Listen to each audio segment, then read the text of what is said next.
Hello, my name is RB. I am at the moment part of the Bitcoin Talents course of the Frankfurt School. This is a very interesting program for everybody interested in Bitcoin. If you want to learn more about Bitcoin and if you want to get your first professional experience or academic background for professional experience, it makes a lot of sense if you join this program. I have to do every second week an assignment and show the different results I've learned about Bitcoin by myself. And I want to recycle those presentations and want to give a broader audience a way to participate in them. And if you're interested, this first session is about money and the history of money, how it became what it is today, and I hope you enjoy. We start with the basics of money. So money has 4 functions. Unit of account. I mean, it makes sense if you have different vegetables, for example, capsicums and pumpkins, and you want to add them up. It's pretty hard. How much is a capsicum? How much is a pumpkin? You can't mix them together. So what is the only way? What you could do is, or not the only way, but a useful way is to measure the amount, how much is valuable, how much the worth of those vegetables is, and at the end you can calculate them together. Store of value is, I think, pretty self-explanatory. So you try to use money when you delivered work, and this delivered work actually shouldn't be used right away or consumed right away. You want to store this work, and therefore money could be helpful. The third function is medium of exchange. So it's pretty hard to exchange vegetables, for example, against cars. It's a difficult market to find there, to find a car dealer that is, want to have at that moment where you have vegetables, and when you want the car whenever he wants vegetables. So it makes sense to put a medium in between that everybody agrees on, and to change in between. So what is the fourth function? This is actually not economics, or like standard economics, Keynesian economics. The fourth function is control. It's not said that loud, but especially Bitcoiners believe control is another important function, especially in context of CBDCs, how currencies are used and how money is used by powerful people. So we start with a brief history about what was money and how money evolved in the different times of human civilization. We started with stones, Polynesian stones that were used to create a store of value, to show I delivered work for the community, for the society. This stone is now mine, and people accepted them.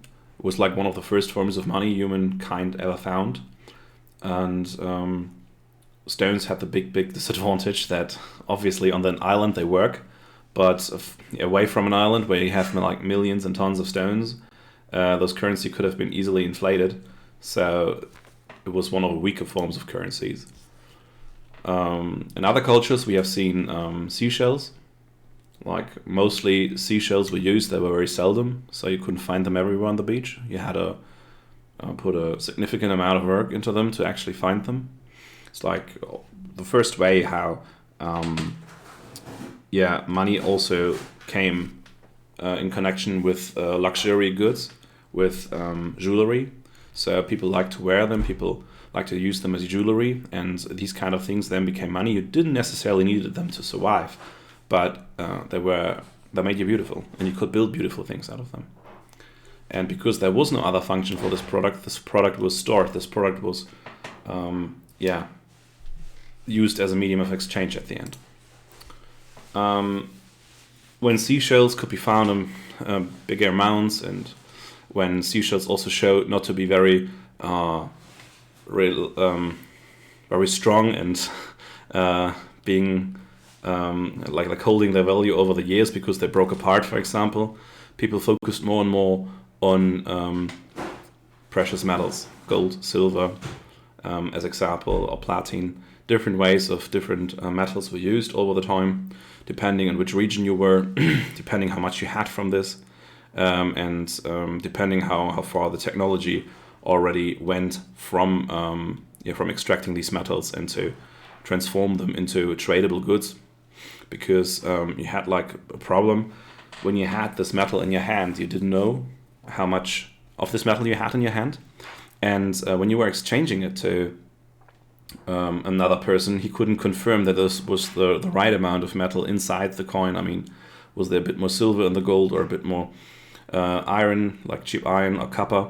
So to find a solution for that, governments started to make their own coins. They pretty much guaranteed a certain weight of this coin. This was written as a number on this coin, and they guaranteed that there was the right amount of precious metals in them. So nobody faked them. There was there was a better guarantee of showing that they were actually the right coins. Coins turned out to be very heavy, and it was hard to transfer big amounts of wealth. So what people started to do is they put the coins into a bank, and this bank gave out a letter, a little paper, signed how much of this gold or silver or whatever was stored in this bank. And instead of carrying around and securing your own gold and silver, you were able now to give it to a trusted third party, and this trusted third party took care of it. Turned out that these papers were as good as money, because everybody knew if I go to this credit institute, I get the equivalent of this amount of precious metals out of them. So these kind of notes started to become money. And when government realized they could use them, they started to back up their own currencies. They started to form the first currencies how we know them, and they started to back them up with gold. So they promised, if you bring me this, for example, dollar, I give you a certain amount of gold, silver, or different precious metals. Most governments try to get to a gold standard, but there were a lot of countries there. They went on a silver standard first and then on a gold standard because they didn't have enough gold, because gold was limited, gold was precious. And therefore, the currency gained a certain amount of trust because the government guaranteed the gold value, and as long as the government was trustworthy, the money was trustworthy. Then this went to the next innovation, the two-layered banking system. So you had smaller community banks, smaller business banks, and a bigger central bank on top of it. So the central bank guaranteed the exchange rate of gold to dollar and from dollar to gold. And on the other hand, all these business banks started to operate over the central bank to send large amounts of money through the country, through the world. And these business banks were able to create their own money. It was fractional reserve implemented. So they realized if you give out these notes, not everybody is taking out the gold. So what they do is they give more notes out than they actually have gold. And you could go even further with the dollar. So when the dollar was the equivalent of gold and was secured by the central bank, what they did is pretty much they had more money on the balance sheet than they actually had in physical dollars. So this is pretty much what fractional reserve is. You don't have all the money inside the bank that you're actually loaning out, because you're betting that the person who's taken a credit against this money that is as asset in your bank is not taking this money out of the bank. He's more likely paying a bill in another company. If you're lucky, this company is at the same bank, so you pretty much just have to make a balance in between your bank. If it's at another bank, you have to file through the central bank and figure a way out to pay the other bank. But the other bank also pays you, so there's a balance again that you can balance out. And so the first form of book money was invented. It goes to World War II. Pretty much at the beginning, World War One. Pretty much at the beginning of World War One, all the currencies depacked from the gold. They knew instantly we can't pay the war efforts that easily without getting rid of the gold standard. taxes in these days were relatively low, like when you compare them to today. They were like 10 or 20% of the whole economy were taxed. And yeah, it was very low. You couldn't afford a whole full-on scale war with that. So they had to print money to actually finance the war efforts. And this led to a lot of inflation. Money was printed, but on the other hand, real resources weren't produced, were bombs and guns and other stuff that blew up. And while the winners of World War I somehow managed to get out of this disaster because they won the war and because they could take on some resources of the losers, Germany, Austria, Hungary, they suffered heavily under this inflation, and their currencies died. In Germany, whatsoever, they thought about a new system for money. The problem was they had no gold anymore. They lost it all during the war. They had no other valuable things anymore to back up the currency. So they started the Rentenmark. The Rentenmark was based on land and based on real estate. So pretty much what they did is they went to house owners, and these house owners had to give a certain percentage of the value away, or like there's a Grundbuch, as we say in German. So there's an office that manages all the different land ownership titles, and this office wrote under every land ownership title a credit line that had to be paid back in Rentenmark. That was the currency back in the day, and therefore created demand for this currency. On the other hand, the people who owned the real estate, they were mostly winners of the inflation. This is one reason why the government thought, okay, we can put the pressure on them. We can put the costs for a new monetary system on them, and this monetary system was indirectly capitalized over real estate and land, and by creating this extra tax on the title of the land, they created demand for this currency, and this currency started to float and was used and stopped the inflation. A little bit further, Hitler gained power. The Reichsbank was reinstated. Rentenmark and Reichsmark were the two currencies used at that time. They were used parallel. They were one by one convertible, and were pretty much used until 1945, until Germany lost the war. Germany never went back in this time on a gold standard. They pretty much stood on their real estate standard, if you want to call it this way. Germany lost again, and the war was over, the money was worthless, and a new monetary system had to be implemented. Pretty much the US had all the gold in the world. Through the war, the major winner of World War II were pretty much the Soviet Union and the US. If you look at Great Britain, if you look at France, they lost pretty much all their colonies. They lost all the power, all the influence in this time because they were so heavily impacted by this war. One reason for that is because they had to pay a lot of money to the US to actually get support. It didn't come for free. And this money was paid in gold because, of course, America didn't want to have worthless paper money. They wanted to have real assets. And America then started to create a new worldwide currency. It was called Bretton Woods. It was a big conference where pretty much the Western world met with all the economists, and they created a new monetary system. This monetary system based the dollar on gold, and the dollar then was convertible in the different currencies in a different ratio. So, for example, the German mark was tradable against the US dollar, 6 marks, $1. So when the mark was connected to the dollar and the dollar was connected to gold, the German mark therefore was indirectly connected to the dollar. And this created an indirect gold standard. It wasn't as strong as the old gold standards where every central bank had their autonomy. But in this case, it was like a soft gold standard was used because of the necessity of the wars, and nobody had gold anymore. Only the US had it, so they didn't want to give it away. The only way how they could do this is lending the dollars or by actually doing it like this. So yeah, that was seen back in the day as the better system. So what happened? Vietnam happened. To be precisely, first Korea, then Vietnam happened. The US had to go back to a paper standard. It's called the Nixon shock, 1971. 1971, pretty much the US defaulted on the debt against France. France had sent a battleship to New York and wanted to pick up the gold for all the dollars they had.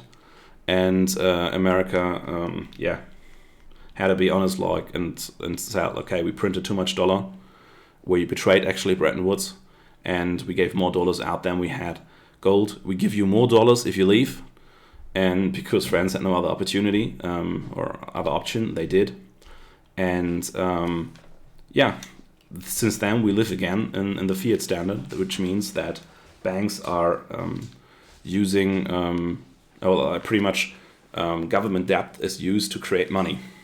It sounds a bit more complicated. I will explain it in a later video how the fiat monetary system works. But pretty much what happens is that a business bank goes to the central bank.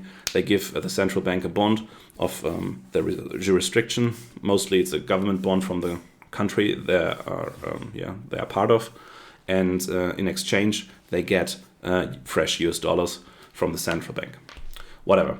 The innovation of money didn't stop here. Credit cards evolved. So because money wasn't bound to gold anymore and the interests were decreasing, because you pretty much could print money, and the government figured out if we're printing money, we can stimulate the economy.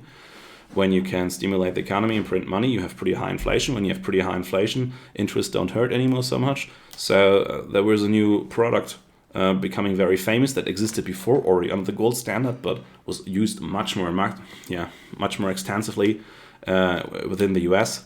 And it was the credit card. So people bought stuff and paid later. Big epidemic now in the West, and created a lot of trouble. But back in the day it was new, and people loved it, especially in the US. Yeah, you pretty much can see here the tomato soup, an American tomato soup brand. They never changed anything. Not the design, no nothing, no. Like they changed nothing on it, on the product. 1971 is where this little error is, and from there on, prices rose, and this is pretty much what happened everywhere, where the gold standard then was destroyed. When for the internet, new challenges came up, though you had to figure out how to send money to a person you never met. PayPal was one product that resulted out of the competition, and solved this issue by being a third party that is actually taking in the money. And if the product transaction worked out, paid it out to the trader. Therefore, they stopped fraudulent activities. And the newest invention is that you combine PayPal and credit cards. It's called Klarna. You pretty much can buy things online, and you pay later. So buy now, pay later options. You can, you probably know them all. How like on TikTok, young teenagers brag with their amount of depth they have on Klarna because they bought so much, and want to pay it back later. The last evolution is FatNow so far. It is the first step of CBDC in a Western country, as far as I know. Pretty much what happens here is that the two-layered banking system, which we talked before about, that the central bank pretty much has central bank money and gives the central bank money to the business banks. You only can have an account at a business bank. As a private customer, only banks can have accounts at the central bank. They try to change the system. So what they do is that they give the normal customers the option to have money at a central bank and get an account there. Big problem with that is that the central bank then can control the money flows. They can see who sends money to whom through this two-layered system. This is more anonymous, and this anonymous system gets destroyed at the point where CBDCs are implemented. And you have an account at the at the central bank. And yeah, pretty much also large part of a business model of business banks gets destroyed, because who needs business banks if you can like easily put your money into a central bank, and if the central bank gives you credit line, and yeah, so banks don't like this a lot, and try to stop it, but also people for privacy reason try this, because this is pretty much the first step into a social credit score system. Yeah, like doesn't mean that out of a CBDC a social credit score has to evolve, but you have the possibilities to do that. And a lot of people are scared of the privacy reasons that this could happen, and yeah, they don't want that.